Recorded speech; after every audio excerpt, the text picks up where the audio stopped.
Hello, everybody, and welcome back to the Facebook Ad Kingdom podcast. Now also on YouTube. That's right, I uploaded every single episode we had on YouTube. Just got to do a little bit of typey in the back end, and we're going to launch all episodes in one shot. That'll be fun. So we are now on YouTube, and that's exciting. Do you guys want to know what we talk about? We talk about e-com, Facebook ads, entrepreneurship, products, and much more. And what do we not do, though? We don't curse. We don't curse. So it's kosher. It's kosher. So just shut up. I'm your host, Morty Rapp, and with me is my co-host and my boss, Israel Ratz, founder of Ratz Pack Media. In today's episode, we are going to talk about the big mix, and I'm not talking about Chex Mix, although I do love that snack. We're talking about Media Mix, Israel. We are going to explore how Facebook ads fits into the overall marketing strategy. Coming at you with question number 1. You ready? Ready. I can't hear you. How does Facebook ads? Here's the question. How does Facebook ads complement other digital marketing channels like Google search and email marketing? I want you, if you can, give me the big picture identity, but then try to go into details, like little nuances about the differences. Sure. Okay. So the answer is that Facebook ads typically isn't a one-stop shop, right? Like let's imagine TikTok, for example. So TikTok has TikTok Shop. A person might see an ad. In that ad might have a tag product. They might just buy directly on the product and they purchase. Facebook has that same sort of thing with IG Shop and IG Checkout, but that's not the typical user experience. Typically, a user sees a product and they want to know more about it before they actually buy. So they start to learn more about it. Now, each user does that in a different way. Some people will just, from that ad, go and click and browse and search and add some products to cart. And then they might want to sit on it for a little bit. So they'll not yet check out. And then from the email series, the email abandoned carts, they'll end up buying. Some people have actually seen a very large trend where users are a little bit hesitant about buying directly from an ad. And now even more, it's a little bit scary, especially on TikTok. What happens is a user sees an ad, but they don't actually know that they're buying from the real source of the actual company. So you imagine right now on Twitter, anyone can pay I don't know the exact cost, $11, $12, and get a little blue check mark. Anyone. So I can create a page that looks just like your page. I can claim to be you with a link that kind of looks like your link, and I can even get a blue check mark for it. But then it goes to my website, and who knows what I'm doing there, right? So users who are a bit more savvy, they'll see an ad, they'll see a product, they'll be interested, but they don't want to buy from the ad, and then they'll go and try to search the product. And so they want to find it on Google. So this means that if you're running ads everywhere, you're running ads on Google and you're running ads on Facebook, or even on TikTok, you run the ad, the user sees the ad, they might not even click, so therefore there won't be any attribution on Facebook side because the user didn't do any action. And now they're going to search your business name on Google. You have this increase in branded search on Google. Sales coming in from there. You're pumped because you're like, wow, my Google ads are working so well, I should scale it. But the sale's not even happening on Google. The initial impression is happening on Facebook. There's no click to be reported on that platform because the users are hesitant to actually click. Now imagine a different scenario. A user sees an ad on Facebook. They're interested in learning more. They come to your website. They see your product. They go, oh my gosh, $200. That's a lot of money. I'm not ready to buy it. Now let me join the email list, right? And then they join the email list, and then they forget about it. I don't know. People talk about their cat climbs on the laptop, and they press some buttons, and they get lost. They don't buy. And now a week passes, and you run another Facebook ad. And then that Facebook ad is going to be on the same day as the email newsletter. Now, I don't know how often you open email newsletters. I go to my promotions tab on Google, on my Gmail account, and I see 100 emails all at once. And I'm like, what do I do now? So what I do, I scroll through and I look through the names of the companies that I see. So what gets me to open any one email over another? And the answer is brand recognition of the name on that email. So as a user, I might not directly acknowledge it, but I'm opening that email with that name of that business because I recognize that name from somewhere. And where do I recognize it from? The Facebook ad I saw an hour ago. So there might not even be a click on Facebook. When I go to look at the attribution, the sale might be coming from the email list, but I might have only opened the email to begin with because of the fact that I saw it on Facebook an hour earlier. So, well, I was going to say, so what you're actually establishing is that from one ad, you could actually have two completely different paths. The ad can either be the direct consumer, the direct response, or it could just be a brand, and then it's no different than television, right? For sure. So Facebook does have the ability to track view through attribution, meaning a person viewed, didn't take any action on the ad, and then purchased within 24 hours. And many ad buyers that I know say, oh, we don't count that. The person didn't take action. They would have bought anyways. But let's talk about a different way. What if they wouldn't have bought otherwise? They would not have bought otherwise. They don't typically open your email newsletter. And now you're sending out an amazing email newsletter. They wouldn't have seen it anyways, right? Open rates on email newsletters, maybe it's 20% if you're like a really good email sender now. And this person gets a Facebook ad and goes, whoa, that's a great video. And then they don't buy. They don't click. They don't do anything. But an hour later, when the email shows up in their email inbox, they open it. Can you confirm that that wouldn't have happened if not for the Facebook ad? And the answer is, I think the answer is somewhere in the middle between 0% attribution to Facebook and 100% attribution to Facebook. There's no easy way to answer. Is it 100% that Facebook gets that sale because you saw that ad, but then you didn't buy from it? That seems a little bit crazy to say. Is it 0% Facebook, meaning the person would have opened without Facebook, they would have purchased without Facebook, they would have seen that email just as well? I can't say that either. So I want to find this happy medium, and it's not so easy to find an attribution platform that can tell me that happy medium, because Facebook is the only platform that can tell you if a user saw an ad or not. It's not like I could go and look, and we talked a lot about attribution platforms over the last couple of podcasts, but it's not like I could look at a Triple Whale or a Northbeam or a Hyros or a RedTrack or whatever all these other companies are and see the view through attributions from Facebook and how they attribute to the increase in sales from the email newsletter, from the Google search, from the whatever other ad. Because Facebook doesn't tell you what that data looks like. They don't tell you, it's anonymous data. It's just users. I can't pinpoint a specific user and say this user was the person that viewed and then bought, and then I'm going to somehow match that data point up to an email open. It's not possible. There isn't a way to do that. So I do believe strongly that Facebook's view through attribution does have a strong correlation to increasing your sales. And one way to do that might be, look at what happens if you're sending an email newsletter now without Facebook ads, and then turn on your Facebook ads, wait 10, 15 days and see if there's an increase in open rate, or see if there's an increase in click-through rate. And then from that data point, you'll then be able to say, look, Facebook is helping users open their emails and click on their emails. Same exact thing with Google search.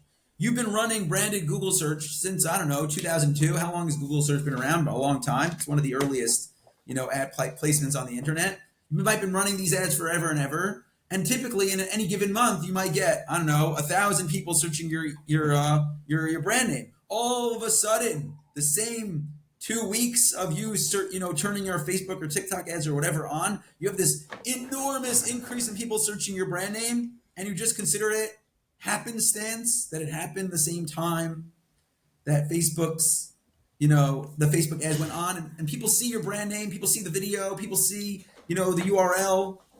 So I do think there is a strong uplift in the sales from these other platforms, but typically you would say, wow, amazing, return. I've seen times where Google ad branded words, branded terms on Google get like a 2,000 times return on ad spend. But how would they know to search your brand name? How would they know the name of your business if not for some other platform's ad? It's almost like you're saying Google's not actually doing anything. They're saying your ROI, but Google actually didn't give you value. But not only that, without the ad, you would still show up on the top. Like you imagine the name of your business is some funny word, right? Rats Pack Media, okay? I can't imagine people are searching the word Rats Pack Media so often on the internet. All of a sudden, you run some Facebook ads, and you have this huge uptick in Facebook ads for the word, for your brand. People are searching your name, Rats Pack Media, showing up first. But guess what's directly under that ad? My totally free link click to my website, right? So the only real reason to run branded is for two things. And now this is like totally off our topic, but two reasons why I would run branded Google search. One is I have competitors trying to run Google search on my terms, and I need to beat them. So you imagine like I've typed in like Zapier and you get Zapier competitors. Same thing, you type in HubSpot, you get HubSpot competitors all the time.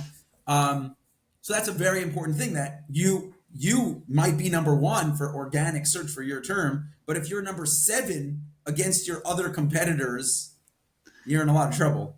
So you need to be not good. You need to beat it. So that's number 1. Number 2 is if your website is built for typical, like the user that comes to your site a lot. So you built this landing pages for users that are used to coming to your site. You can actually create an experience for first-time users. And I actually told someone to do this, to build a landing page specific to like the brand new user that sort of walks through the brand identity, what maybe the beginner like bundle pack that a user would get, run a Google ad to give that user that first time experience, what they would get, they wouldn't get from just coming to the homepage, but they could get if they're searching your brand name online. And so that to me is really the only 2 reasons to run branded search. If there's no competitors in your space and you're fine with sending people to your homepage, branded search doesn't really do anything for you. The person's already searching your name. There are no competitors. You already show up first.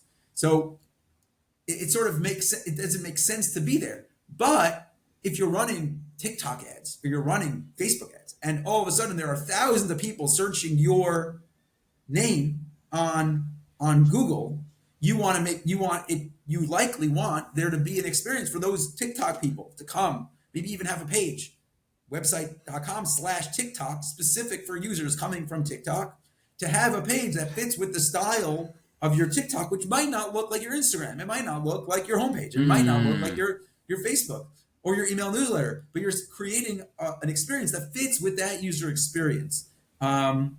So of course, users, are I don't know what the right word is, platform experience users.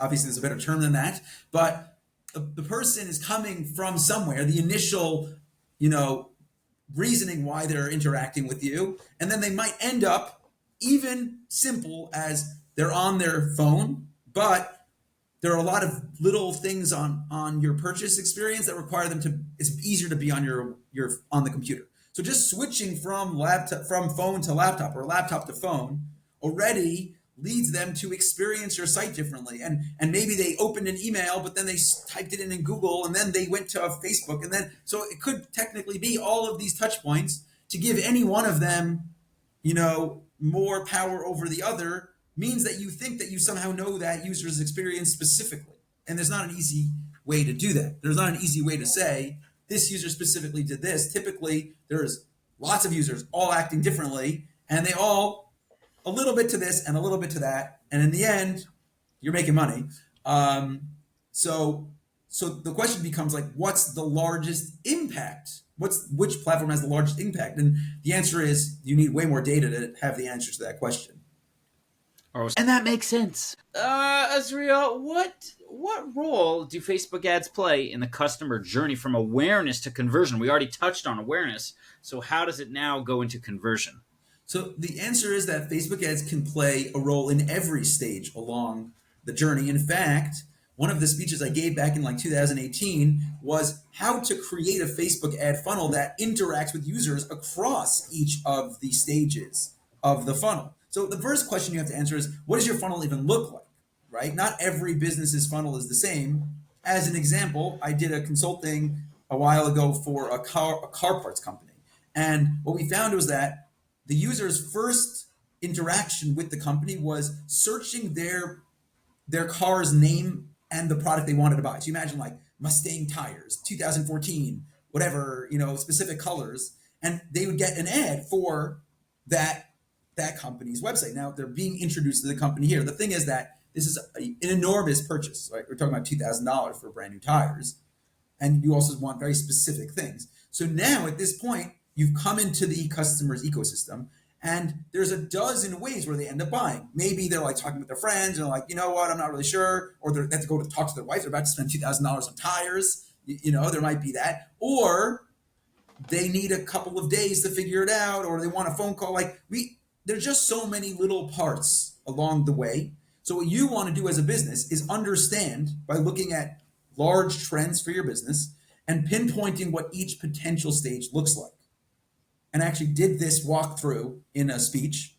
And then I said, great, now what we want to do is start from the end, build an ad specific for that engagement. Just imagine, right? A user is ready to buy, but they haven't bought yet. What's stopping them from buying? So who is this person?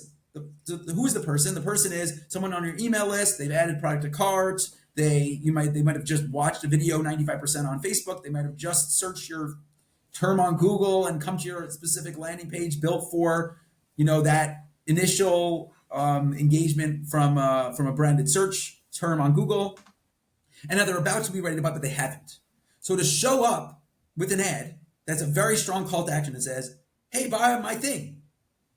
That is a really powerful ad that just all it does is get the people over the hurdle of purchasing. So there's a lot of ways to do this on Facebook. One of the big ways is a dynamic product ad, which is literally just it pulls your catalog from Facebook, from your Shopify store or whatever store you're using, and it shows the person a carousel of all of the products that you could buy, and they just click on the product, get immediately brought to that product page to add it to cart to buy.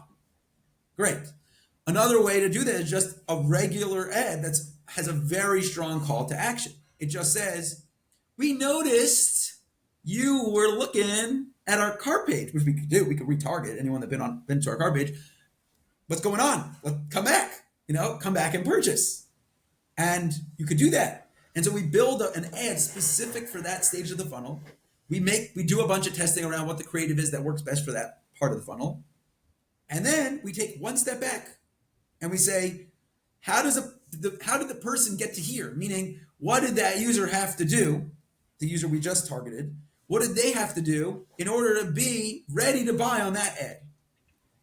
And we look at that experience. Well, they joined our email list. Great. Can we make an ad to get them to join our email list so that they now can experience, this new user coming in can now experience what the user one stage down the funnel experienced and get them to come and join the email newsletter. So we create an ad for that. We do some testing. We find out what works best for that user to join the email list. And now we have two stages of the funnel, the purchase and the email sign up. Now let's take one step back. How did the user who was right 2 days ago wasn't ready to join the email list? What did they need? Oh, they needed 3 product ads and a link to the website to go browse the website. Maybe the collection's new arrivals page, just sort of browsing. That's what they need. Great. Let's make some ads, right? You create some ads. You do some testing. You find what is it that I need to warm that person up so that they can be ready to see that very next ad to be added to the email newsletter. So you're building stages on top of each other, and that goes all the way back till the person that doesn't know you at all. What does that person who doesn't know you at all need to see so that they want to browse your site and they want to go to that new arrivals page and search through and find stuff? Maybe the answer is nothing. They just show them some products. Maybe it's the very same ad that you were showing other warmer audiences. Maybe, like we just spoke about, you need a totally special experience for your brand new users. These are lookalike audiences, interest targeting, broad targeting, what would we call the Advantage Plus audiences, where Facebook's doing some testing for broader type people. Create an experience that fits with that user. And now what you've built is a funnel directly on Facebook, engaging each user just as much as they need to move one stage down the funnel to the next thing. Now, I give one caveat to this entire statement, which is that I've seen a lot, especially with business coaches. I ran lots of ads for business coaches over the years. And what I found is that business coaches like to build these fake walls in the way of the purchase for the user to actually get to buy from them. So I've seen a lot of these things where they have these enormous 20-page long sales pages. I don't know if you've ever seen these things, enormously long sales pages. And They're you're reading and reading. And then you're like, okay, I'm just going to sort of skim through some of this stuff. and you get to the bottom, you finally found this, the button to buy, and you come to the page, and it goes, before you buy, you got to sit and watch the 7-minute long video. And only after you watch the video for 7 minutes am I going to show you a button that's going to let me now go to purchase your product. Meanwhile, you don't actually know that any of the users actually have to see that video to buy. You don't know that. You decided as the business coach, you're sort of putting this wall in the way of users that they have to take this action in order to be ready to buy. But what if you tested cold audiences at each stage along the funnel, right? So you build your funnel and it's working, and you're getting new users in the first step. My finger's not showing the video. You get them in the first step, and then they see the next step, and they engage in the next step, and they move through the funnel along the way as you've built it, which made sense because it's what you saw happen. The thing is that you might be wrong. Your users might not need those 11 stages. You might not have to pay for 15 touch points. So what I like to do is introduce ads further down the funnel to colder audiences and see how those users interact with the very same ad that I thought needed to be people that warmed up. Imagine if all of a sudden you start showing cold ads to people that you want to sign up to your email newsletter. Did they need those 4 touch points before where they saw 3 product images, your website, and a video on Facebook? Do they need that? And the answer is, I have no idea. Maybe. But you can easily test it. Introduce that user to an ad lower down the funnel. And so what I'll do is I'll slowly add the broad, the interest, the geographic, the Advantage Plus audiences into the lower stage of the funnel so that possibly I'm literally running what was that dynamic product ad where the people saw catalog directly to product images to brand new users that have never seen my product before. And they're doing what I want them to do on my collection page and scroll through my new arrivals directly on Facebook already. They're like, wow, I love that dress. Boom, bam, boom. Purchased that sight unseen. I didn't need all of these 11 stages of the funnel. And now I could run totally cold audiences to my lowest stage of the funnel ad. So I've done in one step the awareness, the engagement, the list building, and the purchase all in one stage.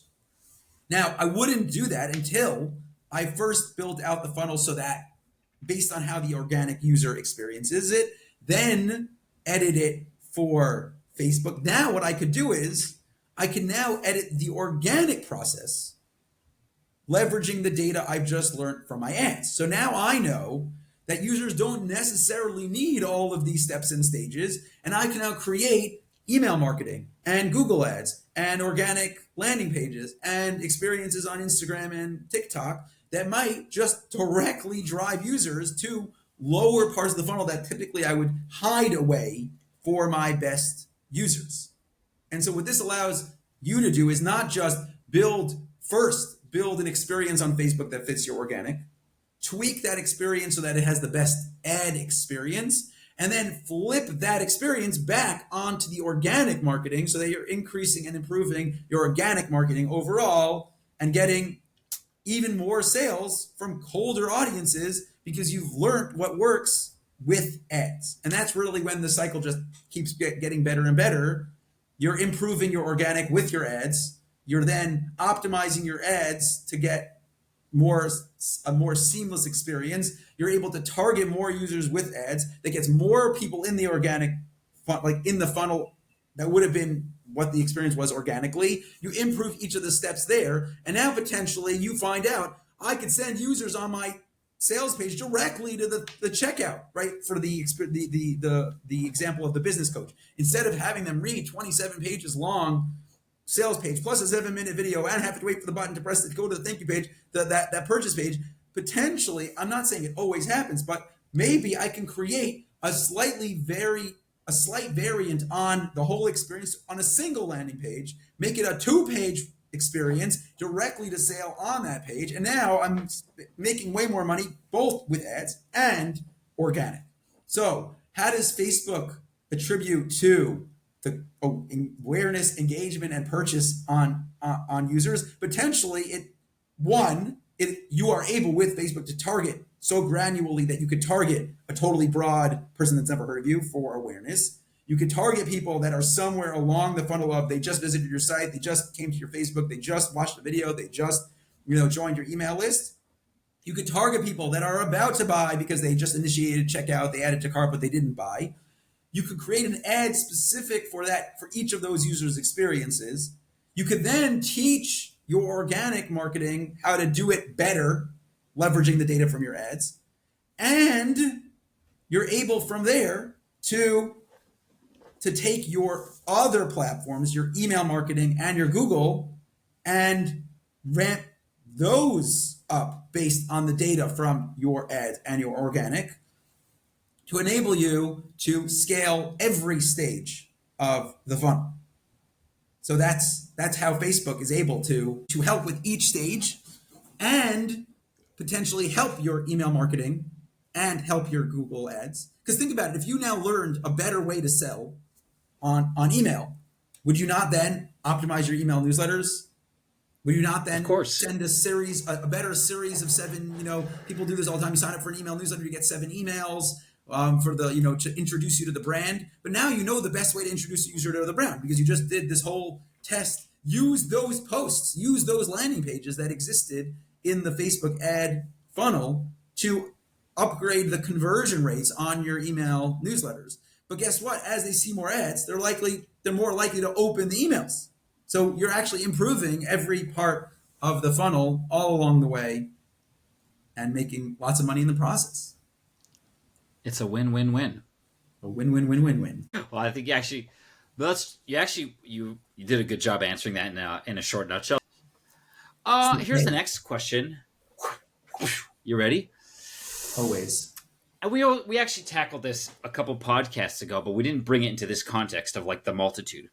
The question is, how can a business effectively allocate their budgets across Facebook ads and other channels like YouTube or Google, etc.? And I'm going to give a caveat to this question. And here's like a great example. This is probably something that you deal with all the time. And I know I do in the conversations I'm having with people. They say, I have a limited budget. So a marketing manager of a relatively successful e-com, I only have whatever, I'm making up a number, $20,000 a month. I have to spread it out amongst all my channels. So how does a person even make that decision how to allocate from those funds to Facebook ads versus the other channels? For sure. So the answer to that is, first of all, the point of a budget is only to learn what is making you money. Now, all of a sudden, you've made money. You're now profitable. You magically have more money. So if you're choosing to just pocket that money, that's your prerogative. But the opportunity becomes to turn that $20,000 into $100,000. Now you have $100,000 you could put back into marketing. So that's the true answer is the hope is that the advertising overall is generating profit that can then be leveraged to drive more revenue, which is profitable and scaling the business. But in this scenario where I'm just starting out and I'm not yet profitable, I still have to figure out how to get profitable. And the budget I have is with the goal that in the next 4 or 5 months, I'm going to get to that stage where I'm now profitable and can scale ads. So now the question makes sense. Where should I spend my money? And the answer is to do exactly what we just said in the last answer. Understand the user behavior of each stage of the funnel and figure out where it makes sense to show that user an ad. Is that user scrolling through YouTube and trying to find answers like you imagine? Give an example here. You're a computer repair person and someone is searching on YouTube for a specific repair. To show up there as your first impression makes a whole lot of sense. The user is now being shown your brand because they actively search on how to fix a specific hardware problem in their computer. If you sell car parts, Google ads targeting a specific brand name with a model type and a year make a lot of sense to be the first impression for that user so that they learn about your business from a Google ad. And now you might have to show them Facebook ads. You might have to get them on an email newsletter. You might have to do a whole large variety of things. But that initial impression happened on Google. So the question you have to ask yourself is, which platform does it make sense for me to be that introduction for my business to that user? Is that user between 14 and 25? Then maybe Facebook's not the platform. Is that user in China where there isn't Facebook or Instagram, maybe that's like each of these different things influences where you're going to spend your money first. So the first question you have to ask is, what will be the largest impact for my brand at the beginning so that I get the biggest bang for my buck? And this happens a lot when people come to me having never run ads. They've never run ads before, and they come to me and they say, I want to run Facebook ads. And the first question I ask is, are you even ready to run Facebook ads? So what does that look like? Well, do you have an engaged organic following on Instagram or Facebook? No.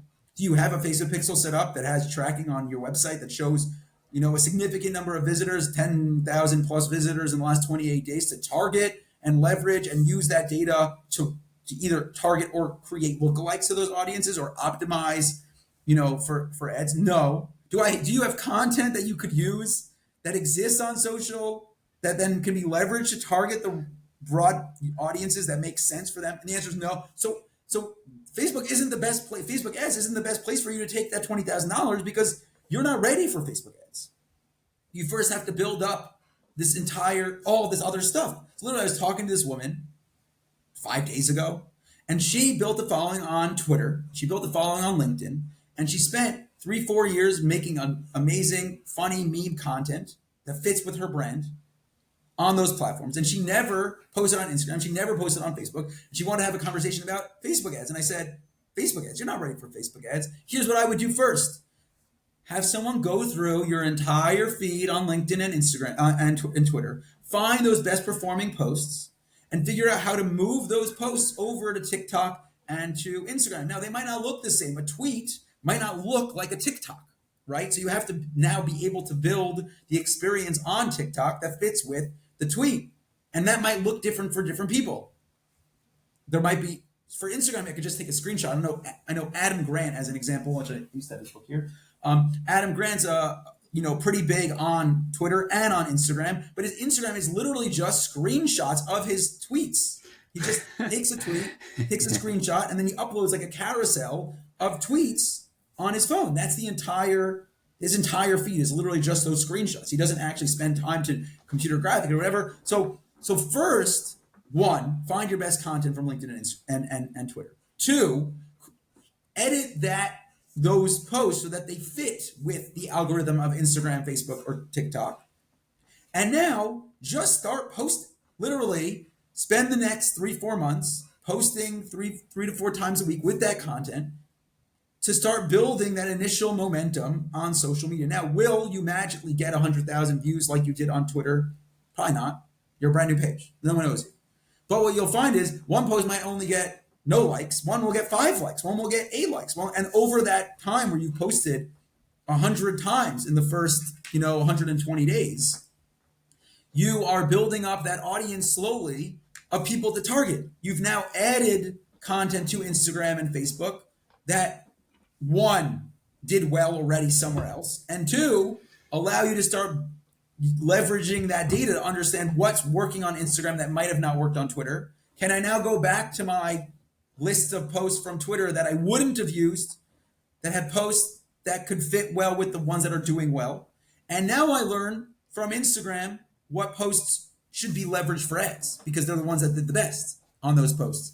And the truth is that the average user will never scroll past the first 10, 20 posts of yours. So if you have this list of 100 posts, you could probably just repeat post over and over the same 100, over the course of a year, right? So every 4 months, you repost the same thing 3 times. No one's going to notice. Oh my gosh, you posted that post 3 months ago. I remember. So some will notice, but the average user won't notice. So what you've just done is you've taken the existing content, you've learned what works for Instagram, you started building your audience there, you get your pixel data to start tracking what's working and what's not working, and now you're 4 months into the process, you have some posts that already worked and did well, and now could potentially be the time to start running Facebook ads. You've now built up that data you needed to start running Facebook ads.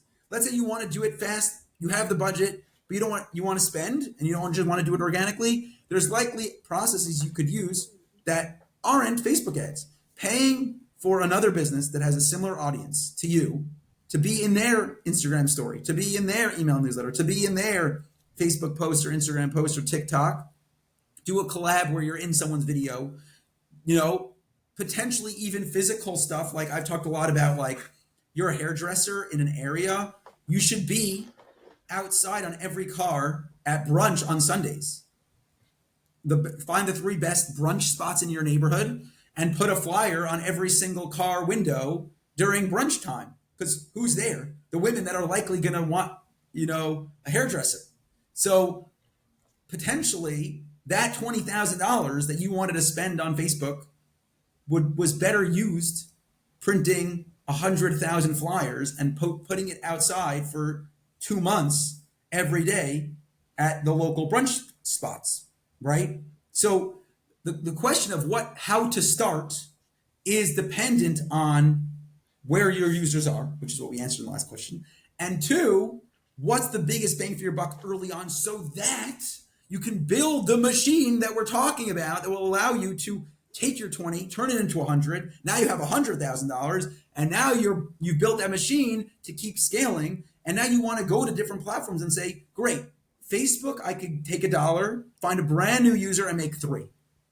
Google, with my branded terms, I could take $1 and a person that does know me and is searching my brand, I could turn it into 8 or 11. So it's true, I would rather spend there in the Google, but it only works because the user already knows me. They've already gone through the step of having met me on Facebook. They've already gone through the step of adding me to their email newsletter. So I can't take every $1 and put it in Google because I run out of people to show ads to. So by spreading out that money appropriately based on what makes sense so that I get the strongest return on each platform with the spend I could spend without overwhelming the spend to the point where now the $1 on Google gets me nothing because I'm showing the same ad 11 times in the same 2 days with the branded search, versus on Facebook, TikTok, YouTube, whatever, I'm able to, or even other Google ad placements, I'm able to reach newer users. I might not get as much return on that initial impression, but I know at some point they're going to end up searching my keyword, and I'm going to be there to show them that ad on Google. I'm going to be there with an email newsletter. I'm going to be there with that abandoned cart SMS.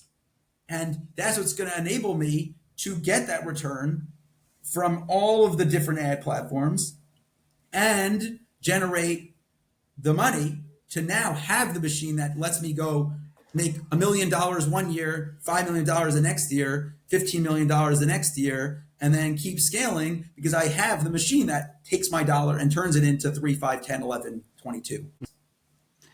That's when a max budget scenario kind of, like, that's when it makes sense, right? Like, yeah, well, it could be working so amazingly, but then all the products are out of stock, right? Meaning, right.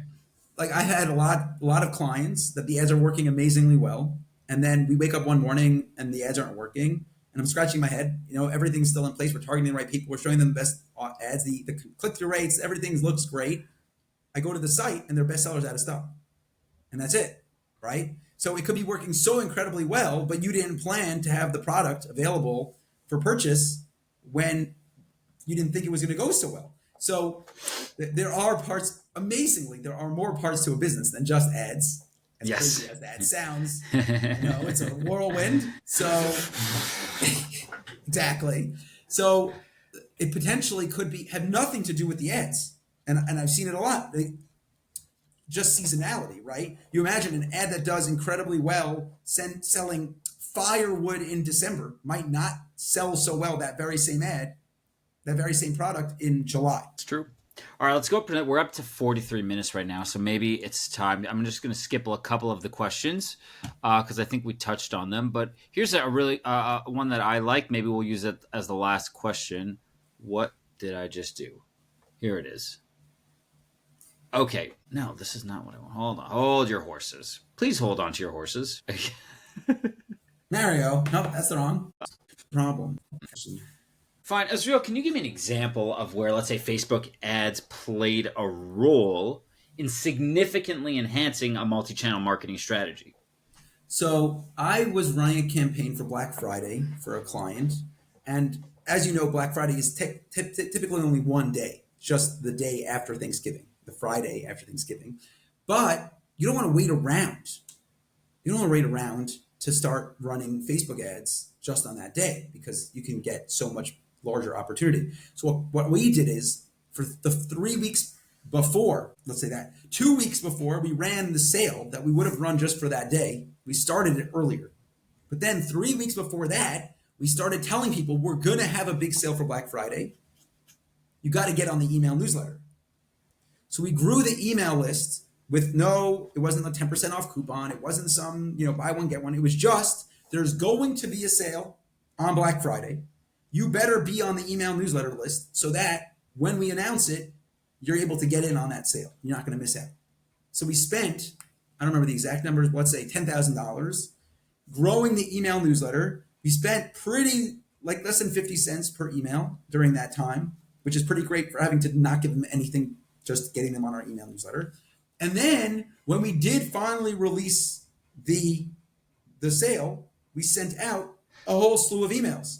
Directly from those new emails, we generated over $150,000 in extra sales from those users that had just joined the email newsletter.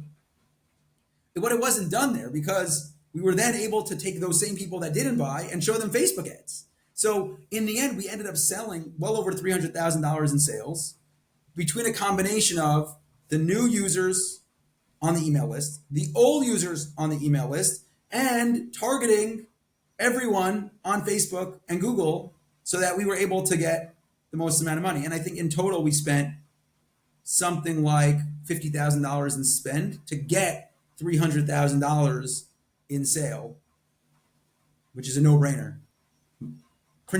Money printing machine. That's a mix. That's great. That's an awesome case study. I think we're coming close to the end of our pod here. Do you want to add just one more thing about where do you, we ask this question often, but where do you see, and just really, if you give me just a quick answer, I'm going to include this in the pod, but I also like this for like a small piece, but where do you see the role of Facebook ads evolving within the media mix over the next few years? So with AI, I believe users will be able to get more personalized ads on a larger scale. Like today, I can't target every individual interest and show them an ad specific to that very specific interest, right? With AI, I could include 27 versions of text. Like I think I could do up to 10 versions of text between the headline and the description and the primary text. And I could put in 10 different creatives, a mix of images and videos. And it exists right now called a flexible ad. I'm not in love with what it does yet, but I imagine that in 5 years from now, Facebook will figure it out and you'll be able to give them a bunch of creative, you'll give them a bunch of text, you'll give them some landing pages, and the AI will be able to create that user experience specific for that user to show them that ad that's appropriate for them in the location between Facebook and Instagram, in the device between phone and laptop, on, at the time of day when they're most likely to buy, with the text and the image that gets them to drive. Oh, it's pink. They want pink. Oh, it's blue. They like blue. Oh, it's that car. They like that car versus this other car. And Facebook will have all that data and will be able to basically give a personalized ad on a level that we can't possibly do today, especially with all the opting out and tracking and all that stuff. And that's how I believe ads will look in the future, this incredibly personalized experience without being too overwhelming. Actually, no, it'll know where the line for you as the user is. Like that's too much, that's too little. And it will give you the exact ad as necessary that will get you to be exactly close enough to buy that you need to move to the next stage of the funnel to show you the next ad when appropriate in that stage. And I think that is how online marketing will be in 5 years. You'll get an email when you open your emails that'll show you a sale for a product that you specifically want with the deal that'll get you to make that action, on the day of the week that gets you, it will feel exactly as overbearing as you want it to be and not any less and not any more. Sounds promising. Everybody, I hope you enjoyed the pod. We look forward to seeing you next week. Please like and subscribe. Send us your questions, your suggestions of topics you might want to hear about, and we'll do our best to answer them in upcoming pods. We love you all, guys. And also now, if you want to view this on YouTube, remember, we're on YouTube. We're on YouTube. You could listen. You could watch. You could engage. You could comment and not leave hateful messages to us, please. Only loving messages. We only accept love messages. No hate. That's a great way to end. Thank you, everybody, and Godspeed. Goodbye.